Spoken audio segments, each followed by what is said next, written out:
Hello બાળ મિત્રો, વંદે માતરમ. કેમ છો? મજામાં ને?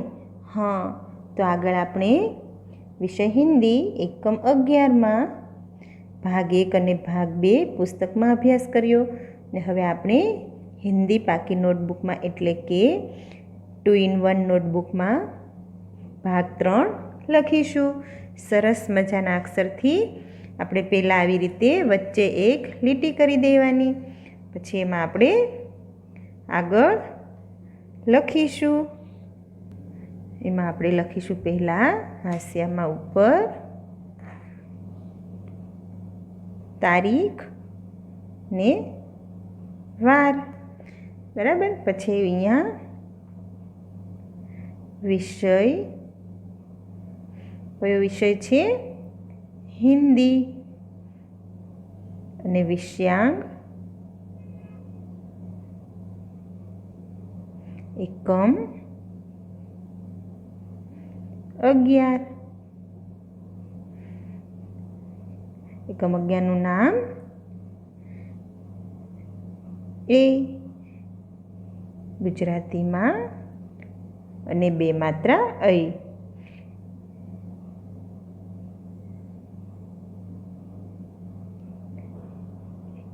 એસે એનક. એનક એટલે ચશ્મા, બરાબર. આવી રીતે આપણે પહેલાં હાંસિયામાં લખીશું, પછી લખીશું પ્રશ્ન નંબર 1. એનો મહાવરો કરો.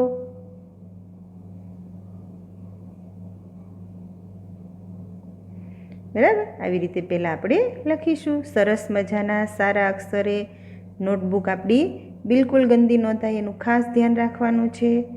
તો અહીંયા આપણે આગળ પહેલાં લખીશું એની એક માત્રા એ. તેને ગુજરાતીમાં સામે લખાય અને 2 માત્રા એ. પછી લખીશું આપણે કસે કમર, કને 2 માત્રા કે. તો ગુજરાતીમાં લખીશું આપણે કને 2 માત્રા કઈ.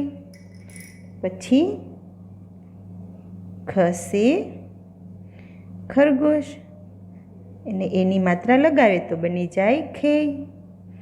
તો ગુજરાતીમાં લખીશું આપણે ખે. ગને ગસે ગણપતિ, ગને 2 માત્રા ગઈ. તો ગુજરાતીમાં એમના સામે લખીશું ગને 2 માત્રા ગઈ. પછી ઘસે ઘર, ને એની માત્રા લગાવે તો બની જાય કે. ને ગુજરાતીમાં 2 માત્રા ગઈ. પછી ચસે ચટાઈ, ગુજરાતીમાં ચસે ચટાઈ, એની માત્રા લગાવીએ તો બની જાય ચે. તો ગુજરાતીમાં એમની સામે થશે ચસે ચકલી, ને 2 માત્રા ચઈ. પછી છસે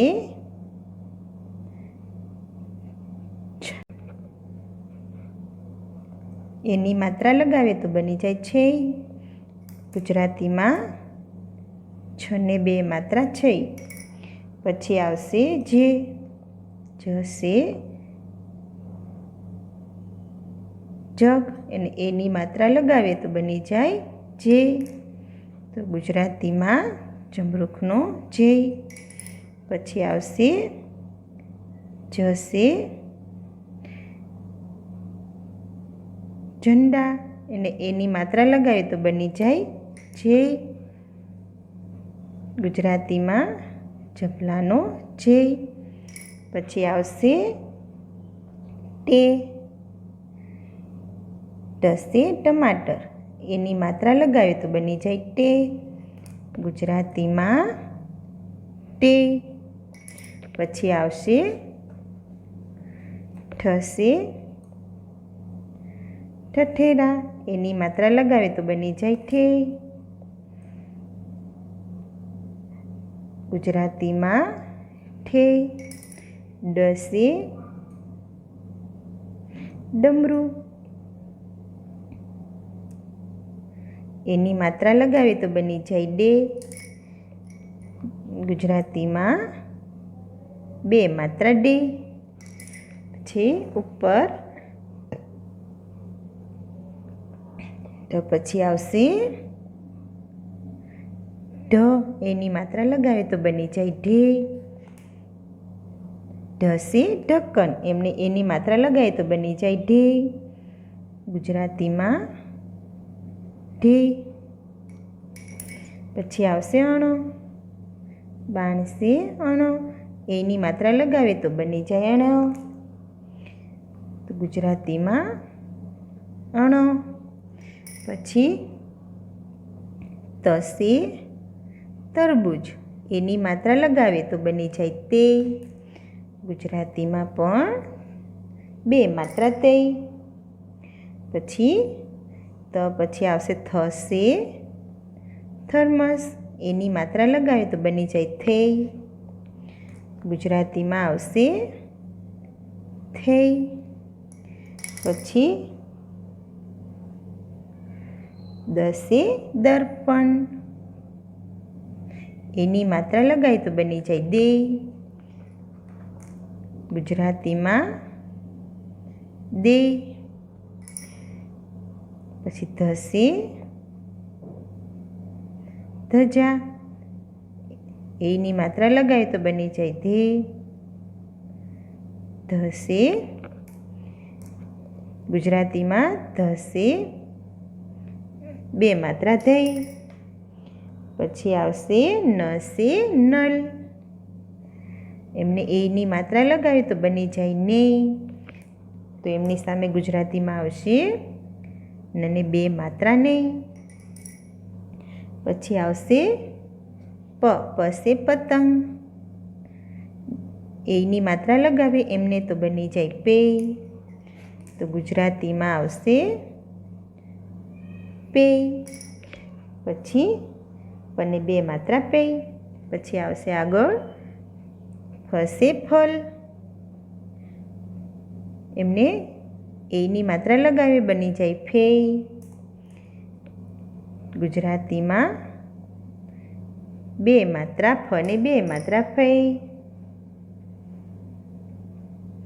પછી બસે બતક. ને બે માત્રા એની લગાવે તો બની જાય બે. ગુજરાતીમાં બને બે માત્રા બે. પછી આવશે ભસે ભક્ત. બે માત્રા લગાવી એની તો બની જાય ભે. તો ગુજરાતીમાં એમની સામે આવશે ભને બે માત્રા ભે. પછી આગળ મસે મછલી. એની માત્રા લગાવે તો બની જાય મે. ગુજરાતીમાં એનો સામે આવશે મને બે માત્રા મે. પછી આગળ આવશે યસે યજ્ઞ. એની માત્રા લગાવીએ બે તો બની જાય એ. ને ગુજરાતીમાં થાય અને બે માત્રા ऐ. પછી રસે રથ. રને બે એની માત્રા લગાવીએ તો બની જાય રે. એમની સામે ગુજરાતીમાં થશે રને બે માત્રા રે. પછી લસે લટ્ટુ. એની માત્રા લગાવી તો બની જાય લે. ગુજરાતીમાં લને બે માત્રા લે. વસે વક. બે એની માત્રા લગાવે તો બની જાય વે. તો સામે ગુજરાતીમાં આવશે વને બે માત્રા વે. પછી આવશે શસે શરબત. એમને બે માત્રા એની લગાવીએ તો બની જાય શેય. ગુજરાતીમાં સામે શેય. અને બે માત્રા લગાવીએ એટલે શેય. પછી શ સે ષટકોણ, એમને બે એની માત્રા લગાવે તો બની જાય શેય. તો ગુજરાતીમાં એમની સામે થશે શ ને બે માત્રા શેય.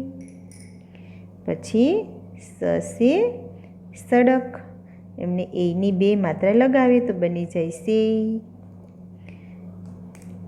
અને એમની સામે ગુજરાતીમાં સ ને બે માત્રા શેય. પછી હસે હલ, એમને બે એની માત્રા લગાવે તો બની જાય હે. એને ગુજરાતીમાં થાય સામે અને બે માત્રા હૈ. પછી ક્ષ સે ક્ષત્રિ, એમને બે એની માત્રા લગાવે તો બની જાય ક્ષેય. તો ગુજરાતીમાં પણ ક્ષ ને બે માત્રા ક્ષેય. પછી ત્ર સે છાત્ર, એમને બે એની માત્રા લગાવીએ તો બની જાય ત્રેય. તો ગુજરાતીમાં ત્રણ ને બે માત્રા ત્રેય. પછી છેલ્લે જ્ઞ સે જ્ઞાની, જ્ઞને બે માત્રા લગાવીએ તો બને, જ્ઞને બે માત્રા એની લગાવીએ તો બની જાય જ્ઞેય. એને સામે ગુજરાતીમાં ગને બે માત્રા જ્ઞેય. આવી રીતે ક થી જ્ઞ સુધી આપણે એનો મહાવરો કર્યો. હવે પ્રશ્ન 2. પ્રશ્ન 2માં આપણે પ્રશ્ન નંબર 2 આપણે સોપાન વાંચીશું અને લખીશું સરસ મજાના અક્ષરથી. સોપાન વાંચો અને લખો. તો સોપાનનું નામ છે ચલો આગે બઢે. તો આપણે અહીંયા સોપાનનું નામ પહેલાં લખીશું. સોપાનનું નામ છે ચલો આગે બઢે.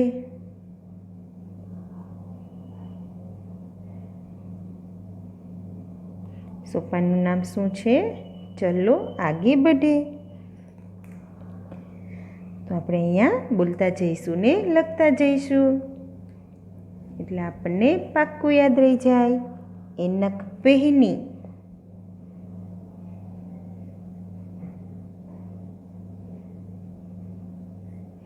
एनक पहनी.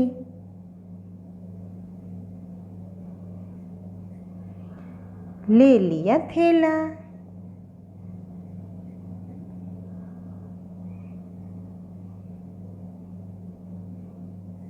एनक पहनी ले लिया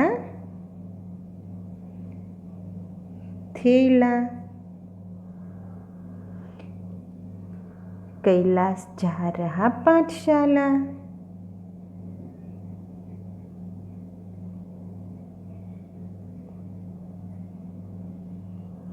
कैलाश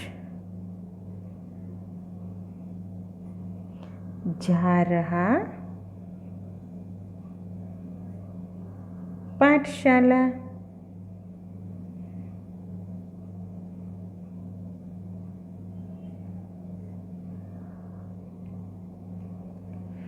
कैलाश जा रहा पाठशाला. सामने से कन्हैया आया,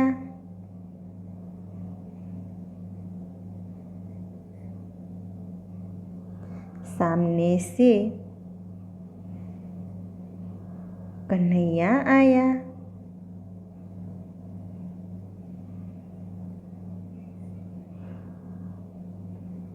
आया. सामने से कौन आयु? कन्हैया. साथ साथ चले भैया,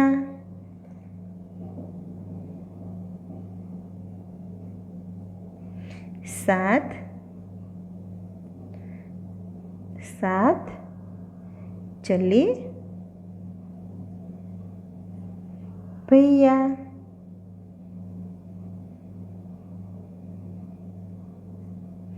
साथ साथ चले भैया। पाठशाला जाए।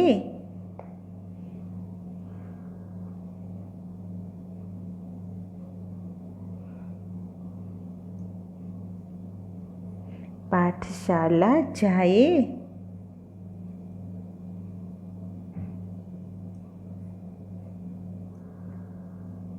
अल्प विराम। मैदान के खेले खेल।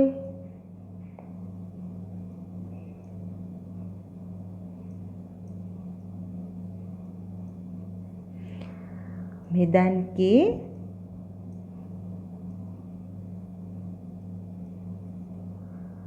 खेले खेल।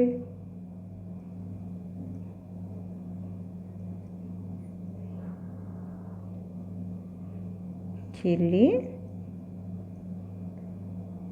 खेल। मैदान के खेले खेल। सैनिक का पाठ पढ़े।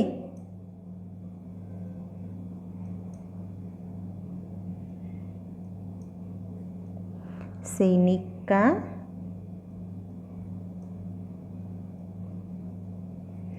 पाठ पढ़े।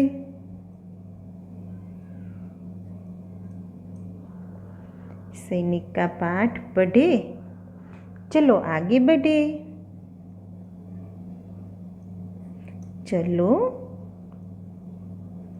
आगे बढ़े।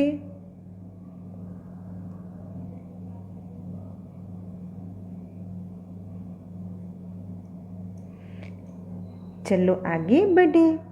तो આવી રીતે આપણું સોપાન એકમ 11નું ચલો આગે बढ़े પૂર્ણ થાય છે। તો આગળ આપણે પ્રશ્ન નંબર 3 પ્રશ્ન નંબર 3માં લખીશું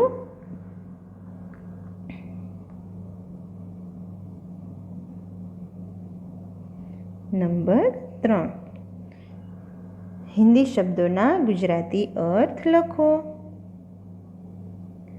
हिंदी शब्दों गुजराती अर्थ लखो। बराबर। नंबर 1 छे थैला। एनो गुजराती अर्थ थाय थेलो।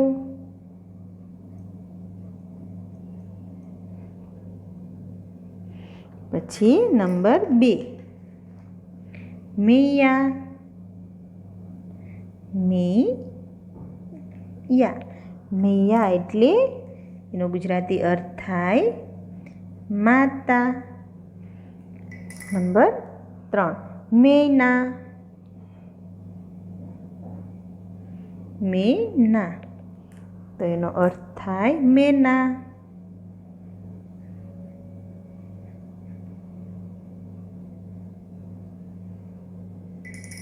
पछी छे शेर। शेर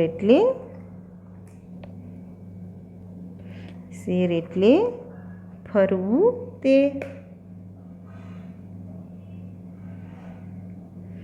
फरवू ते। पछी आगळ छे तेर।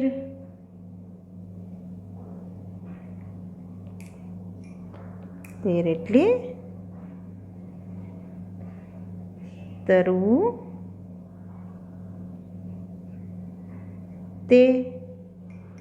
पछी बेर। पछी शब्द छे बेर। बेर एटले वेर। वेर अथवा दुश्मनी। पछी छे गवैया।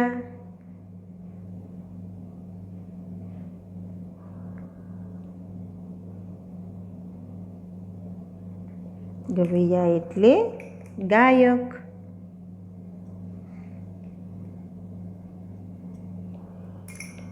પછી આગળ છે ભૈયા.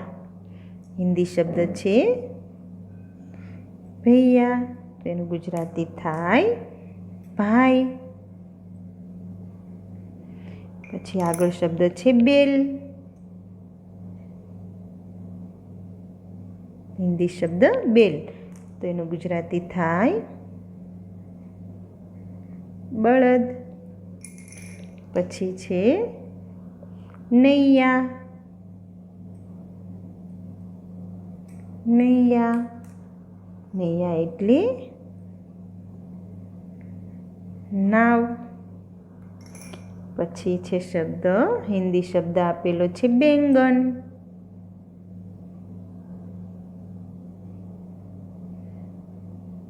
બેંગન, તો એનું ગુજરાતી થાય રીંગણ.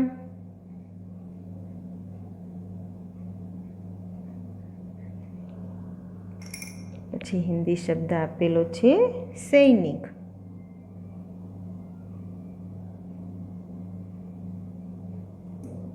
તો એનો ગુજરાતી અર્થ થાય સિપાઈ.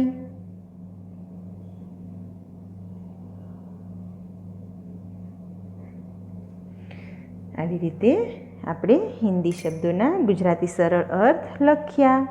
તો આવી રીતે નોટમાં તમારે વિડીયો જોઈને સરસ મજાના અક્ષરથી હું તમને બતાવું, એવી રીતે તમારે સરસ મજાના હિન્દી શબ્દના ગુજરાતી સરળ અર્થ, સોપાન અને એનો મહાવરો તમારે પાક્કી નોટબુકમાં સરસ મજાના સારા અક્ષરે લખવાનું છે. તો આવજો બાળ મિત્રો.